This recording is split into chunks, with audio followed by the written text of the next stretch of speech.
اولاد قدرت کی طرف سے عطا کردہ ایک بہت بڑی نعمت ہے۔ کئی لوگ اس نعمت سے محروم ہیں۔ طرح طرح کے مہنگے علاج کروانے کے باوجود اولاد پیدا کرنے کی صلاحیت بحال نہیں کر پاتے۔ سائنسدانوں کا کہنا ہے کہ مرد و خواتین کی افزائش نسل کی صلاحیت کا ان کی غذائی عادات سے بھی گہرا تعلق ہوتا ہے۔ میاں بیوی کی غذائی عادات نہ صرف بچے کی ولادت بلکہ زندگی میں بچے کی صحت کی عکاسی بھی کرتی ہے۔ جو شادی شدہ جوڑے طویل عرصے سے اولاد کی نعمت سے محروم ہیں، ان کے لیے سائنسدانوں نے چند غذائی اشیاء کی تجویز کی ہے۔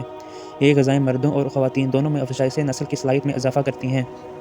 ماہرین کا کہنا ہے کہ غیر شادی شدہ افراد کو بھی اپنی غذا میں ان اشیاء کو شامل کر لینا چاہیے تاکہ ان کے مستقبل میں صحت مند بچے پیدا ہوں۔ عورت یا مرد اس وقت بانجھ کہلاتے ہیں جب کسی قسم کی کوئی احتیاط نہ کرنے اور طبی اور ازدواجی تعلقات کے باوجود شادی کے 1.5 سال بعد بھی ان کے ہاں استفارِ حمل نہ ہو پائے۔ بانجھ پن کی 2 اقسام ہیں: ابتدائی بانجھ پن اور ثانوی بانجھ پن۔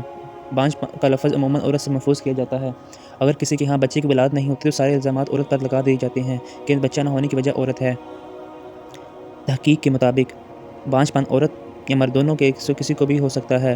مرد کے لیے بانجھ پن کی چند بڑی وجوہات میں سگریٹ نوشی، موچاپا، ازدواجی تعلقات میں رغبت کھو دینا اور دیگر منشیات کی لت وغیرہ بھی شامل ہے، جبکہ عورت میں سہل پسندی، سستی، کاہلی، مسالے دار کھانے، مرغ غذا، یہ سب ایسی عادتیں ہیں جو خواتین میں بانجھ پن کی وجہ بن سکتی ہیں۔ آج کل نوجوان میں بانجھ پن تیزی سے بڑھ رہا ہے۔